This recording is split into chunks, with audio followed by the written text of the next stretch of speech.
தென்னாடுடைய சிவனே போற்றி, எந்நாட்டவர்க்கும் இறைவா போற்றி. அனைத்து தமிழ் உள்ளங்களுக்கும் கனிவான வணக்கங்கள். நாம் இந்த பதிவில் வாக்கிய பஞ்சாங்கத்தின்படி பயிற்சியாகும் சனி பகவானால் உங்கள் வாழ்வில் உண்டாகும் நற்பலன்கள் என்ன என்பதனை பற்றியும், கெடுபலன்கள் ஏற்படுமாயின் ராசிக்காரர்கள் செய்ய வேண்டிய பரிகாரம் என்ன, வழிபட வேண்டிய தெய்வம் யார் என்பதனை பற்றியும் விரிவாக காண்போம். 9 கிரகங்களுமே குறிப்பிட்ட கால இடைவெளியில் நகரக்கூடியவைதான். ஆனாலும் சில கிரகங்களின் பெயர்ச்சி மட்டுமே பெரும் தாக்கத்தை ஏற்படுத்தக்கூடியது என்பதால் அவை மட்டுமே பிரதானமாக பார்க்கப்படுதுங்க. அந்த வகையில் இந்த விசுவாச வருஷத்தில் வாக்கிய பஞ்சாங்கத்தின்படி சனி பகவான் மாசி மாதம் 22ஆம் தேதி, அதாவது 6/3/2026 அன்று வெள்ளிக்கிழமை, பூரட்டாதி நட்சத்திரம் 3ஆம் பாதம் கும்பராசியில் இருந்து புரட்டாதி நட்சத்திரம் 4ஆம் பாதம் மீனராசிக்கு காலை 8:26 மணிக்கு பெயர்ச்சி ஆகிறாருங்க. இந்த பயிற்சியில் மகர ராசிக்கு முழுமையாக 7.5 சனி நீங்குதுங்க. கும்பத்துக்கு பாதச்சனி, அதாவது 7.5 சனியின் கடைசி சுற்று ஆரம்பமாகுதுங்க. அதே சமயம் மேசராசிக்கு 7.5 சனியின் தொடக்கமான விரயச்சனி ஆரம்பம் ஆகுதுங்க. இந்த சமயத்தில் தனுசுக்கு அஷ்டாஷ்டமம், சிம்மத்துக்கு அஷ்டமம், மீனத்துக்கு 7.5 சனியில் ஜென்மசனி காலகட்டம் தொடங்குதுங்க. இந்த சமயத்தில் கடகத்துக்கு 9ஆம் இடத்துல பாக்கிய சனியாகவும், துலாம் ராசிக்கு 6ஆம் இடத்துல ருண ரோக சத்துருஸ்தானத்தில் வரக்கூடிய அமைப்பும் ஏற்படுதுங்க. அவருடைய 3, 7, 10ஆம் பார்வைகள் முறையே ரிஷபம், கன்னி, தனுசு ராசிகளில் பதியுதுங்க. இப்போது சனி பகவான் செல்லும் மீனராசி அவருடைய நட்பு வீடுங்க. அதோட அடுத்து வரக்கூடிய குரு பெயர்ச்சிக்கு பிறகு குரு பகவானின் 9ஆம் பார்வை மீனத்துல பதிய இருக்குங்க. இத்தகைய கிரக அமைப்புகள் மற்றும் சனி பகவான் மீனத்துல இருக்கக்கூடிய காலகட்டத்தில் ஏற்படக்கூடிய பிற கிரக பெயர்ச்சிகள், இப்படி எல்லாவற்றையும் கணக்கில் கொண்டே இந்த பலன்கள் தரப்பட்டிருக்கு.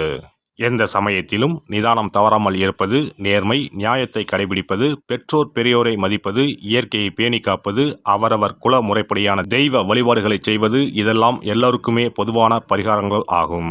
உழைப்பு, நேர்மை, உடற்பயிற்சி, நல்ல எண்ணம், பக்தி மார்க்கம், இப்படி இருக்கிறவங்க யாரா இருந்தாலும் அவங்களுக்கு சனி பகவான் எப்போதும் நல்லதையே செய்வாருங்க.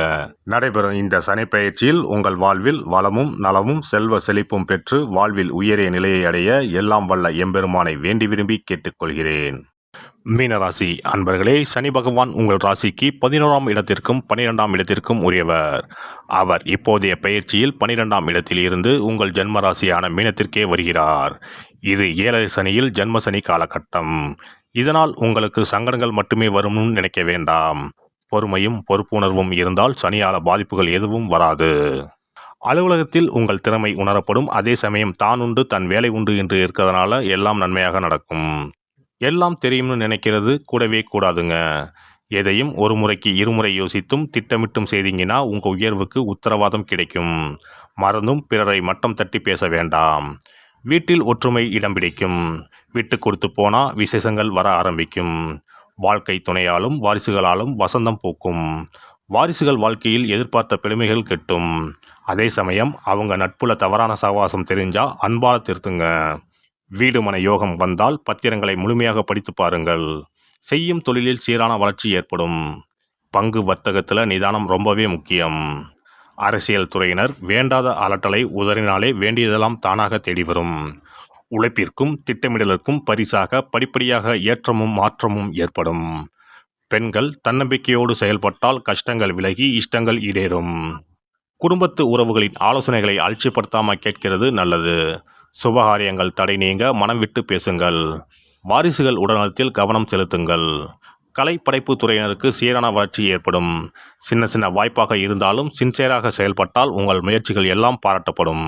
முழுமையான கவனம் இருந்தால் மாணவர்கள் மதிப்பும் உயர்ந்து தலை நிமிர்ந்து நடக்கலாம். வெளியூரில் தங்கி படித்தாலும் உரிய வரைமுறைகளை மீறாமல் இருக்கிறது நல்லது. இரவு நேர பயணத்தை கேளிக்கையாகவோ ஆடம்பரத்திற்காகவோ மேற்கொள்ள வேண்டாம். உடல் நலம் சீராக இருக்கணும்னா உணவு பழக்கத்தில் கட்டுப்பாடு அவசியம். அடிவயிறு, உணவு குழாய், குடல் உபாதைகள், கழிவு உறுப்பு உபாதைகள் வரலாம். இந்த சனி பெயர்ச்சி காலகட்டத்தில் ஒருமுறை நாமக்கல் சென்று அனுமனை ஆராதியுங்கள். வியாழக்கிழமைகளில் தட்சிணாமூர்த்தியை ஆராதியுங்கள். உங்கள் வாழ்க்கை வெளிச்சமாகும். சிறப்பு தொகுப்பு: சனி பெயர்ச்சியால் ஏற்படும் பாதிப்புகளை சரி செய்யும் சக்தி மிக்க 10 பரிகாரங்கள். சனி பகவானுக்கு உரிய சனிக்கிழமைகளில் விரதம் இருந்து அவரை வழிபடுவது மகத்தான பரிகாரமாகும். இந்த விரதத்தில் மதியம் ஒருவேளை மட்டும் உணவு உட்கொள்ள வேண்டும். இயலாதவர்கள் பழம் மற்றும் எளிய உணவுகளை ஏற்கலாம். சனிக்கிழமை அன்று காலையும் மாலையும் குளித்து சனி பகவானை தொழ வேண்டும். மாலை நேரத்தில் சூரிய அஸ்தமனம் அடைந்த பிறகு சிவாலயம் சென்று வழிபட வேண்டும். விநாயகரை முறைப்படி வணங்கி ஆலயம் வலம் வந்து மூலவர் அம்பாளை தரிசித்த பிறகு நவகிரகங்களை வலம் வந்து வணங்க வேண்டும். சனீஸ்வரரை வணங்கி சனி காயத்ரி மந்திரத்தை 18 முறை கூறி மனதார வழிபட வேண்டும். பின்னர் நல்லெண்ணெய் ஊற்றி 5 அகல் விளக்குகள் ஏற்றி வைத்து வழிபட வேண்டும். சனீஸ்வரர் தனி சன்னதியில் இருந்தால் அந்த சன்னதியின் முன் நல்லெண்ணெய் தீபங்கள் 5 ஏற்றி வைத்து வழிபடுவது விசேஷம். அருகிலேயே கிழக்கு நோக்கி அமர்ந்து சனீஸ்வரனின் சுப அருள் கிடைக்க வேண்டும், சனிதோஷ பாதிப்புகள் அகல வேண்டும் என்று பிரார்த்தனை செய்து வரலாம்.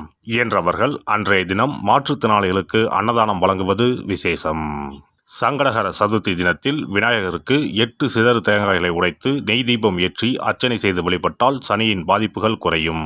அதேபோல் வெள்ளிக்கிழமை தோறும் அதிகாலை நீராடி அருகம்புல் மாலை சாற்றி அரசமர பிள்ளையாரை சுற்றி வந்து முறையாக வழிபட்டால் சீரும் சிறப்பும் நாடி வரும். தோஷங்களை எல்லாம் போக்கும் சக்தி பிரதோஷ வழிபாட்டுக்கு நன்மை உண்டு. அதிலும் சனிக்கிழமைகளுடன் இணைந்து வரும் சனி மகா பிரதோஷ நாளில் நந்தியையும் ஈஸ்வரரையும் வணங்கி வருவது சிறப்பான பரிகாரமாகும். அப்போது சுவாமி நந்தி அபிஷேகத்துக்கு பால் வாங்கி கொடுக்கலாம். அது மட்டுமின்றி திருக்கோவில் விளக்கேற்ற எண்ணெய் வாங்கி கொடுப்பதும் சிவாலயங்களில் வில்வத்தலத்தால் அர்ச்சனை செய்து வழிபடுவதும் மிக உன்னதமான பரிகாரங்கள் ஆகும். பொதுவாகவே சனி பகவானின் தானியம் எள். அந்த எள் எண்ணெயில் அவருக்கு விளக்கு ஏற்றி வழிபடுவதால் நன்மைகள் பெருகும். சனிக்கிழமை விரதம் இருந்து எள் எண்ணெய் தேய்த்து ஸ்நானம் செய்து சனி பகவானுக்கு உகந்த எள் எண்ணெய் விளக்கிட்டு எள் சாதம் படைத்து சனிக்கவசம் ஓதி வழிபடுவது சிறந்த பரிகாரமாகும். வெள்ளிக்கிழமை இரவு எள் தானியத்தை கரும்பட்டு துணி அல்லது கருமை நிற காகிதத்தில் வைத்து மடித்து தலையணைக்கு கீழ் வைத்து படுத்து உறங்கவும். மறுநாள் காலையில் எள் எண்ணெய் தேய்த்து குளித்து முதல் நாள் மடித்து வைத்த எள்ளை வடித்த சாதத்தோடு கலந்து நைவேத்தியம் செய்து காக்கைக்கு வழங்க நன்மைகள் ஏற்படும். சனி தோஷங்களை போக்கி நன்மைகளை உண்டாக்கும் கண்கண்ட தெய்வம் ஆஞ்சநேயர்.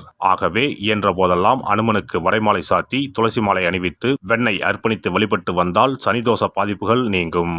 வீட்டில் நலப்புராணம் படிப்பதாலும் நேரம் கிடைக்கும் போதெல்லாம் ராமநாமத்தை உச்சரிப்பதாலும் பாதிப்புகள் நீங்கி பயனடையலாம். ராமநாம ஜபம், சுந்தரகாண்ட பாராயணம் என குழுவாக இணைந்து கூட்டு பிரார்த்தனை செய்வது மிக அற்புதமான பலன்களை பெற்றுத்தரும். சனிக்கிழமைகளில் சனி பகவானின் அதிபதியான மகாவிஷ்ணுவை வணங்கி விஷ்ணு சகசரநாமம் அல்லது அனுமன் சாலிசா பாராயணம் செய்தால் எண்ணற்ற நன்மைகளை பெறலாம். நல்லெண்ணெய், உளுந்து, இரும்பு சட்டி ஆகியவற்றை ஏழை எளியோருக்கு தானம் செய்யலாம். அதேபோல் சனி ஆதிக்கம் செலுத்தும் பூசம், அனுசம், உத்திரட்டாதி ஆகிய நட்சத்திர நாட்களில் அன்னதானம் செய்வது சிறப்பு. நடக்க முடியாத மாற்றுத்திறனாளிகளுக்கு நம்மால் முடிந்த உதவிகளை செய்தால் சனி பகவான் அருளால் மகிழ்ச்சியான வாழ்க்கை அமையும். எல்லாம் வல்ல இறையருளால் நீங்களும் உங்கள் அன்பு குடும்பமும் உடல் நலம், நீலாயுள், நிறை செல்வம், உயர் புகழ், மெய்ஞானம் ஓங்கி வாழ்க வளமுடன். இந்த வீடியோ பதிவு உங்களுக்கு பிடித்திருந்தால் லைக் பண்ணுங்க, கமெண்ட் பண்ணுங்க, ஷேர் பண்ணுங்க, மறக்காம சப்ஸ்கிரைப் பண்ணுங்க, பக்கத்துல இருக்கிற பெல் பட்டனை கிளிக் பண்ணுங்க. நன்றி, வணக்கம். ஓம் நமச்சிவாய. சிவாய நம.